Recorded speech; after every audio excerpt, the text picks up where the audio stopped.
TSM Mobile Jobs. From the assignments list, you can click on the Jobs tab and get a list of the available jobs to you. The filter above allows you to change your view for future, past and all jobs. We'll leave it on all dates at the moment so we see all the jobs available to us. On the left side is the job number, then we've got the company and the service requested. I want to select this job here, job 102, so I'll click right here. And this will bring up the job detail, including a warning about an unanswered OH&S checklist, which we'll talk about shortly. At the top we've got a refresh button, so if any of the details have changed since you opened this job detail, you can click refresh and that will refresh it again, including the warning. We've got an add job button. We're not going to discuss that because we don't use it at the moment. And the job number, so that's the job number for the job we're looking at. Here we've got the default service type or the service rate, so the labour rate for this job, and a quick timer. You don't really need to worry about these for now, so we'll move along. Again, with the job name and some printable reports, we'll leave those. A bit further down we've got the customer details, site details and billing details. You won't have to really look at the site details and billing details as they'll be the same as customer details. The customer details are here, and the most important detail is the company, so which site or company we're going to attend for this service. The customer ID is mainly used for account managers and service controllers. In this case the phone number is empty, but you might have a phone number there that you need, and the address. In this box is also a note for this job. In particular, just this job is not really what you're going to see here. This is from the customer, so if there's a note for the customer for every job, then that's the note you'll see here. In this case, this is just being used for testing. You don't need to worry about these two buttons as we don't use those. Scrolling down, there's more information for this job. The date it was logged, the time it was logged, and the duration. In this case, this job is a maintenance, so the duration is already entered. This is the time expected to complete the maintenance, and an associated order number, and a commencement date. This has already been commenced, so it's been ticked, and the date's in there. We don't worry about the payment type or the amount. The status code will change. You don't need to worry about changing that. That will happen automatically. We don't use the department, so that can be left blank. And the job type here is 6M. We can't change this, but 6M means 6 monthly, or twice a year. You might see more commonly an M for monthly, or a Q for quarterly, or even an A for annual, and so on. Again, the employee's name's here. The priority and service charge we don't use, and they just stay at medium and charge. Again, the invoice number, we don't use that either.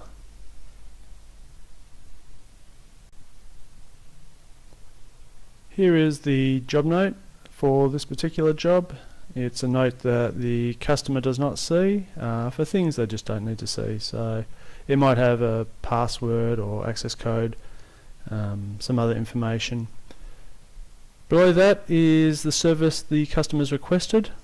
Again, in this case, the maintenance, and the service controller or the account manager have added replace belts for this service. Further down we've got the work performed, and before we start the work performed, we have to complete a JSA checklist. We do that by clicking on the job checklist button here. and that opens up a set of questions about OH&S safety. You can go through each one and click, is a risk of fall present? Perhaps there is, perhaps there isn't. I'll click no for this one. Is the ladder inspected? I can click yes, and perhaps say slightly worn feet, just for some feedback. Now you can do this for all of these individually, or you can set the defaults. These two buttons set the defaults, so by clicking this button here or this button, your answers will be answered automatically. So again, no and yes were the defaults, so that's okay, they weren't changed. But you can see the rest have been completed for you, and so you just need to go through those and make sure they're the answers you want to give. Down the bottom here it just has a comment, so list other hazards. Just type in a response. Whenever you see comment, you need to provide something here, so just provide some kind of comment. Once that's complete, click back, and if it's happy with all those answers having been answered, the job checklist button turns green and you can proceed. So you'll notice that before, if you had it scrolled down before I did, and you would have seen all this was greyed out, you couldn't have made any changes. Now you can. So if you've carried out some work for this job, you can type it in here. There's an automatic date and timestamp for Tim as the logged in user, and you might type in something like carried out and maintenance, and save that.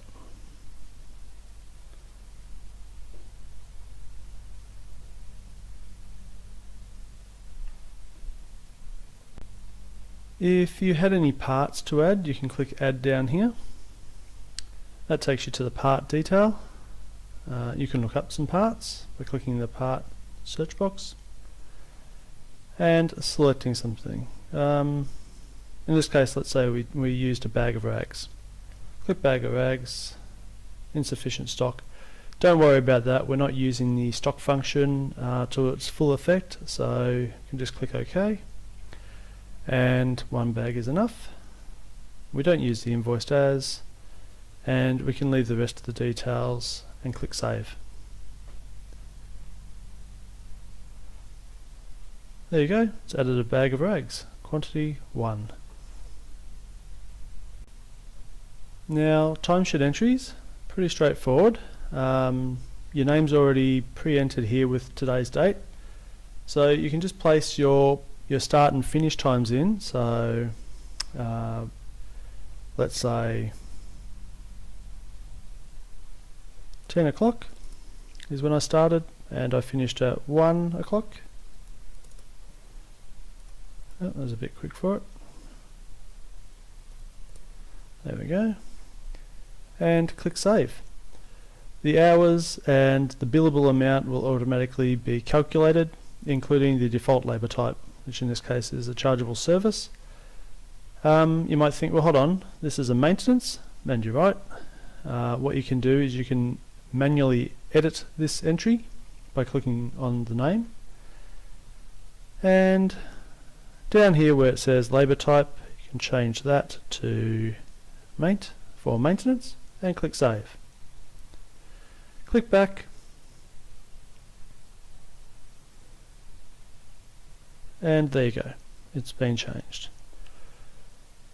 You can delete this if you want to by clicking the timesheet button. It does have a tendency to shift left when you click it, so you just have to click it again. If you want to, you can add multiple time entries at once, but if you see somebody else's timesheet entries, please don't change or alter those. Down is the equipment list area.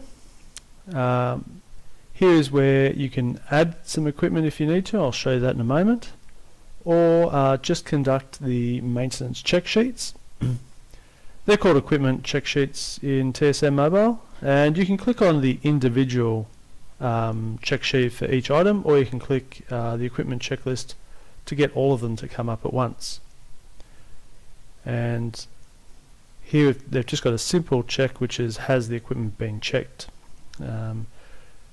Like before, you can click the default answer. This will just do the default answer for this one piece of equipment and not the rest. So if you want to set the defaults for all of them, up here where it says set all defaults, click that, and that will do the default for all of them.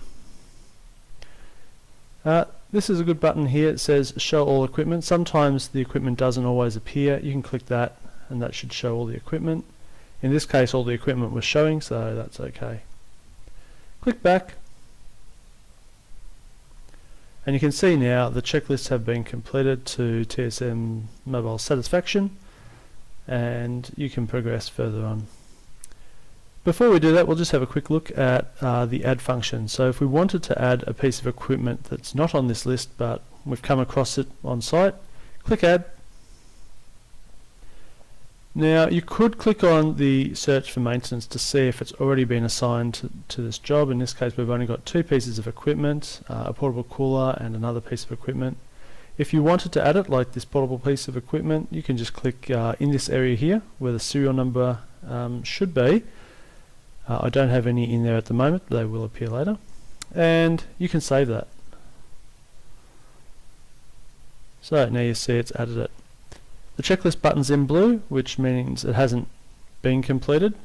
If you were to come back to this job page, it will probably be red next time, and so will equipment checklist, saying that this needs to be completed.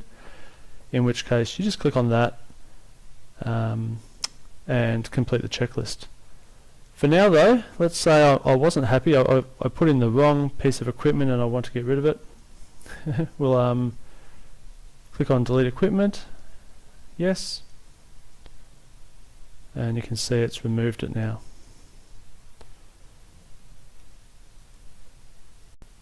Next you can add some documents to this job. In this case I've already added an image. It's just a picture of a stepladder. You can add Word documents and PDFs and that sort of thing just by clicking add and selecting it from your hard drive or from a spot on your storage in your device. I won't show you that. It's available, but we'll try not to use it because the images especially get quite big and we want to reduce the amount of storage needed for each job. Lastly, you want to complete the job. You need to get some signatures, so tap on the job signature button. And the first one that comes up is for the customer, so you can get them to tap the acknowledgement or tap it yourself and then get their signature. I'll just put one in and save that. Then you need your own, so tap on the employee signature radio button at the top, tap the acknowledgement and put in your signature. I know we're logged in as Tim, but I won't use Tim's name. I'll just put in employee and save. Once that's complete, tap back. And you can see the job signatures have been accepted. They're in green, so the requirements have been met. The final step is to tap the complete button. Once you do this, you can't undo it, so make sure you're happy with everything by just reviewing it and then tap complete.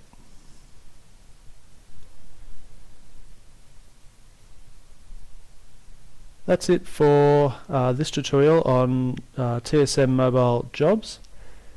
If you have any questions, post them in the comments below, and if you require further information on TSM Mobile, see our other videos.